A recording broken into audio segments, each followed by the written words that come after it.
everyone, my name is Kritika and once again I welcome all of you to Zen Study, where every day we are trying to make education imaginative. Our today's topic is very important from mains perspective, especially GS paper 3, that is internal security. And it has often been seen that students tend to ignore this topic or rather cannot complete it holistically because of the unavailability of proper resources. So आज का हमारा M ये होगा कि जो ये topic है, जो आज हम टॉपिक डिस्कस करेंगे, उसको हम होलिस्टिकली कवर कर पाए ताकि आप अपने अपकमिंग एग्जाम्स में इसको यूज कर पाए. And not just that, even as responsible citizens, you should know that how our country's defense system and intelligence system works. So our today's topic is National Security Council. Let's start. So how did the country's diplomatic and defense and intelligence security evolve? First, we will talk, we will go back into history and हम chronologically in a story form इसको समझने की कोशिश करेंगे. We will talk first about pre-independence. हमें पता है that we were under the British rule. So at that time, उनका main concern क्या था was to maintain law and order in the country as well as जो उनके खुद के personal interest थे, British interest थे, उसको cater करना. But after independence, that is from 1947 to 1950s, India was in a truncated, fragmented parts. क्या था, हमारे छोटे छोटे बहुत सारे princely states थे जिनको अभी भी consolidate करना बाकी था. So हमारे तब के जो home minister थे, Mr. वल्लभ भाई Patel, the Iron Man of India, he made sure that he is consolidating all these princely states into one and emerging as one nation, that is India. After 1950s, what we see, some major important decisions were taken, जिसमें home ministry, ministry of defence, ये जो important ministries हैं, इनको proper structure provide किया गया, एक streamlining दी गई इन्हें, इनको अच्छे से कोऑर्डिनेट किया गया so that they can function in an more effective manner. Also जो हमारे डिफेंस सिस्टम थे मिलिट्री की, जैसे आर्मी हो गई, नेवी हो गई, एयरफोर्स हो गया, इनको भी एक कोऑर्डिनेटेड और एक स्ट्रक्चरल फॉर्मेट दिया गया ताकि एक प्रॉपर सिस्टम से फंक्शन कर सके. Now we come to 1960s. अब 1960s के शुरुआत में ही हमने देखा था कि इंडो चाइना वॉर हो गए थे.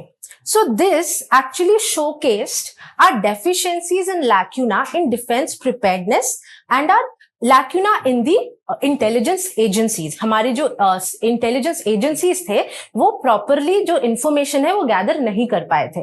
And it was a shocking incident for us because हमारे जो neighbors हैं हमें उनसे भी खतरा अब महसूस होने लगा.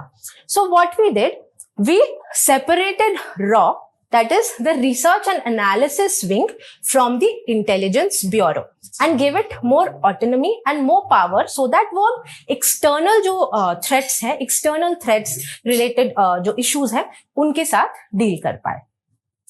अब 1965 में क्या हुआ, सडनली पाकिस्तान ने हमें अटैक किया.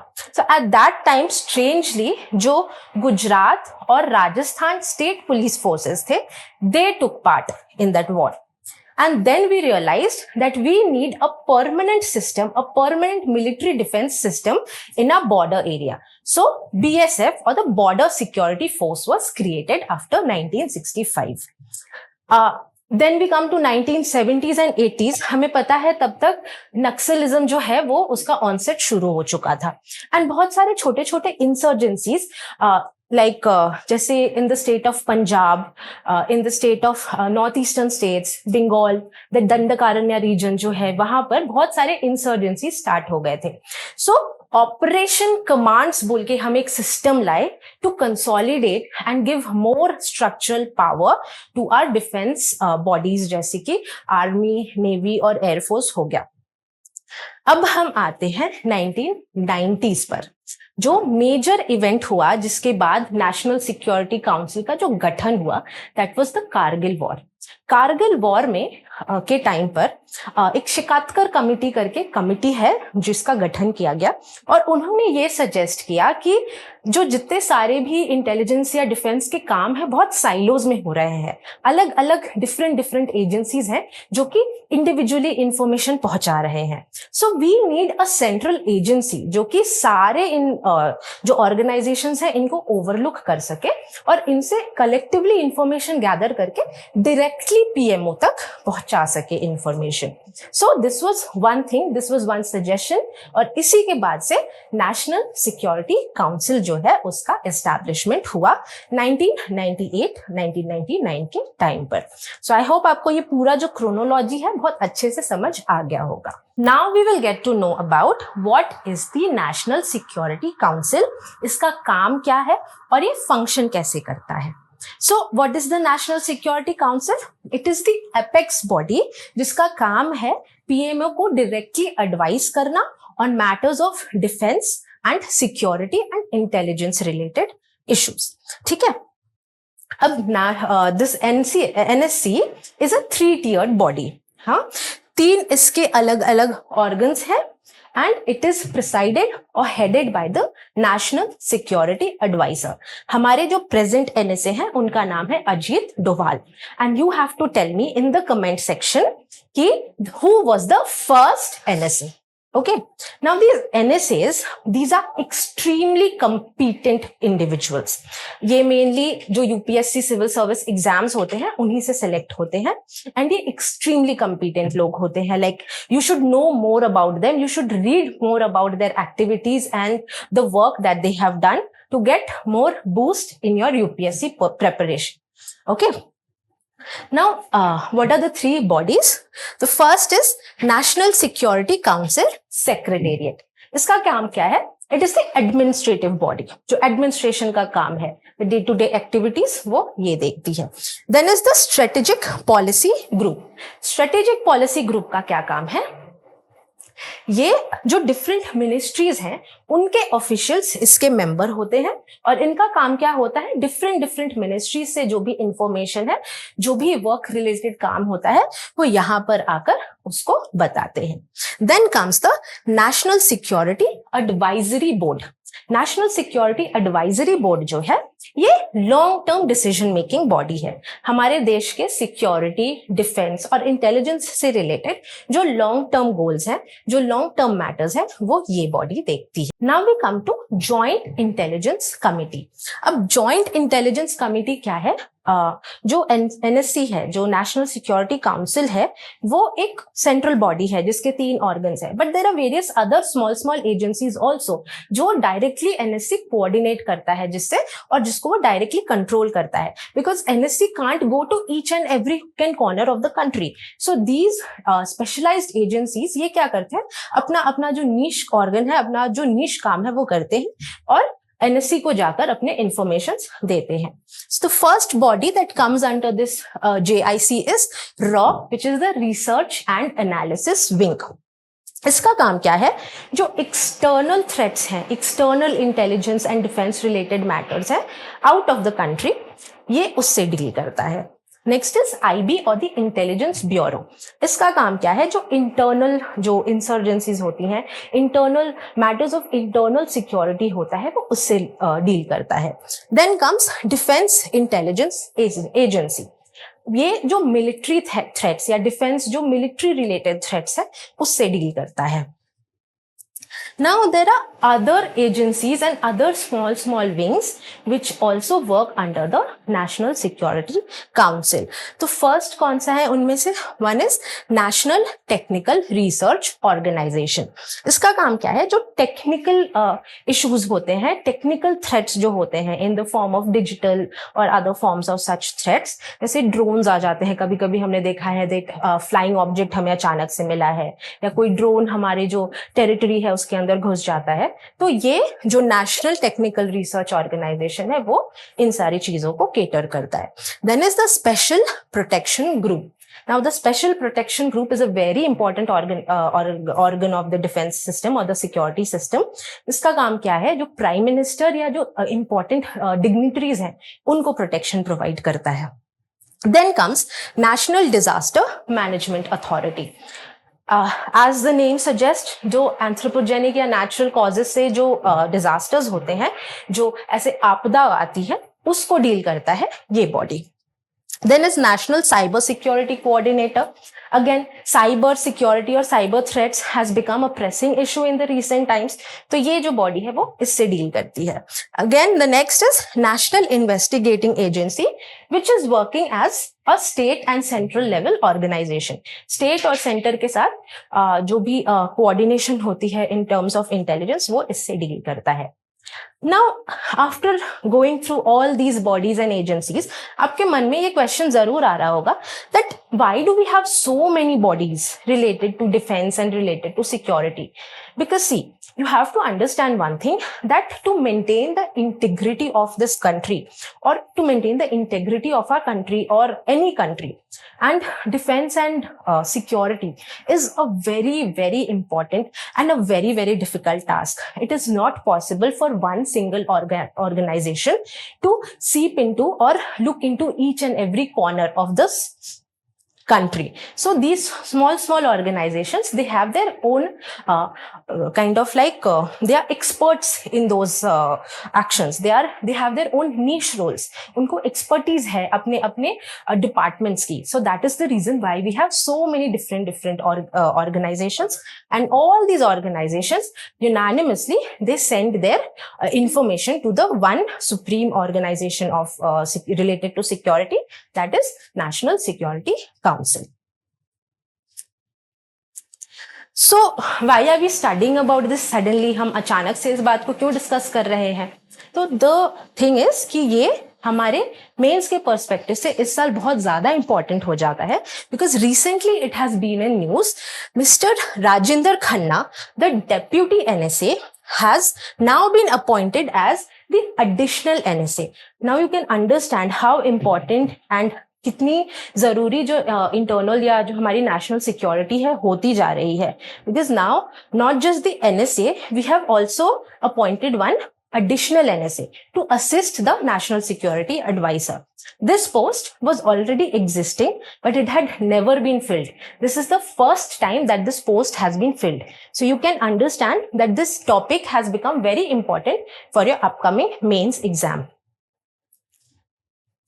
So what are the concerns that we are facing related to this body? The first concern is that the constitutional ambiguity. This body or this organization is not mentioned anywhere in the constitution. It is an executive body. So इसके powers and functionings जो हैं, इसको लेकर doubts हो सकते हैं लोगों के मन में. Then there is state and central coordination. We have seen that the National Security Council is completely a central body. इसके state में कोई भी organs नहीं है. So this again can be, जो सेंटर और स्टेट के साथ जो तालमेल की बात आती है in terms of security, वो एक concern है. There is risk of politicization because क्यों? It is an executive body. It is directly under the control of the PMO. So obviously it can be used for personal gains. But we have to see one thing, that it is very, very important. That is directly it is responsible to the Prime Minister's office. क्योंकि like if we take an example of ISRO and DRDO. Now DRDO comes under the Ministry of Defense, and जो ISRO है वो directly PMO को responsible है. It's directly responsible to the PMO. So अगर हम देखते हैं इसरो कोई भी छोटी सी गलती करता है या कुछ भी ऐसा इशू आता है related to the work of ISRO, it becomes a news, it becomes a national news immediately. But DRDO हम कभी हार्डली सुनते हैं डीआरडीओ में कोई इशू आता है या डीआरडीओ में कहीं अगर कुछ भी, hardly we get to know about the news of DRDO. So you have to see the importance कि नेशनल सिक्योरिटी एक बहुत ही ज्यादा जरूरी एस्पेक्ट है, तो हम उसमें कोई लिथार्जी और लैक्यूना नहीं टॉलरेट कर सकते. So the prime minister has to be directly responsible towards the national security. Then again there is accountability deficit because it is an executive body. So accountability के लिए हम उतने रिस्पॉन्सिबल नहीं होते हैं. Now, how we can further strengthen the NSA, or how to look forward towards making this organization more competent? So the first thing is that because there is that जो silos में काम हो रहे हैं उसको हम coordinate कर लें, एंड ऑल्सो जो सेंटर और स्टेट के साथ जो समन्वय और जो तालमेल नहीं बैठ पा रहा है उसके लिए हम एक बॉडी ऐसे रेप्लिकेट ले, जो एनएससी का जो एक ऑर्गन सिस्टम है उसका एक रेप्लिका हम स्टेट्स में भी इंश्योर करवा पाए. Then develop a national security database. इस डेटाबेस का काम क्या होगा? It will be a real time information database. जो डिफरेंट ऑर्गेनाइजेशंस है, डिफरेंट मिनिस्ट्रीज हैं, अगर एक प्रॉपर डेटाबेस हमारे पास रहेगा, so real time information, like suddenly if something has happened, suddenly if they have gained any information related to security, they can update it on that portal और that database and immediately that information will be available, ताकि हम थोड़ा सा भी जो lacuna है, थोड़ा सा भी गैप है कम्युनिकेशन का, उसको मिस ना कर पाए. Again, develop a separate national security innovation fund. इसका क्या मतलब है कि हम एक ऐसा सेपरेट फंड सिस्टम क्रिएट करके रखें ताकि हमें कोई भी इमरजेंसी रिलेटेड एस्पेक्ट्स जब आते हैं रिलेटेड टू डिफेंस और रिलेटेड टू हेल्थ और एनी मेडिकल इमरजेंसी, हम डायरेक्टली इस फंड से जो हमारे रिक्वायर्ड अमाउंट है वो निकाल सके without going through all the steps, all the necessary steps, या जो रेड टेपिज्म हो जाते हैं कोई भी फंड को गैदर करने के लिए, उन सारी चीजों से हमें ना जाना पड़े, हम डायरेक्टली इस फंड से जो हमारे रिक्वायर्ड अमाउंट है वो निकाल सके. And lastly and the most important thing is that because it is an executive body, the bureaucrats and the people who are responsible, they have to be held answerable and they have to be held accountable for their actions. अगर कोई भी ऐसी situations आती है, हमने क्या देखा है, हम directly ministers को blame करने लगते हैं. We start asking the prime minister to resign, or the minister who's responsible for defense and all that, we start asking him to resign. But we have to understand one thing, that these ministers, they do not have expertise. They are just a signing body. They just sign जो भी चीजें formats जो जानी होती है वो बस उसको साइन करते हैं, पर जो एक्सपर्टीज होती है वो ब्यूरोक्रेट्स के हाथ में रहती है. तो हमें उनको अकाउंटेबल रखना पड़ेगा. अगर कोई ऐसे इमरजेंसी या ऐसे कोई इश्यूज हो जाते हैं तो they need to be directly answerable to the people. Okay? So I hope हम इस टॉपिक को होलिस्टिकली कवर कर पाए हैं एंड आप बहुत अच्छे से क्रोनोलॉजिकली किस तरीके से हमारे जो नेशनल डिफेंस और सिक्योरिटी सिस्टम है वो इवॉल्व हुआ है उसको प्रॉपरली समझ पाए हैं. तो आप प्लीज मेक श्योर कीजिए कि आप जो कंटेंट है इसको अपने अपकमिंग मेंस एग्जाम में यूज कर सके. एंड हमारा जो पीडीएफ है, आज के लेक्चर की जो पीडीएफ है, उसको हम अपने टेलीग्राम चैनल में अपलोड कर देंगे. उसका लिंक वीडियो के डिस्क्रिप्शन बॉक्स में आपको मिल जाएगा. Okay, so thank you and see you in the next video.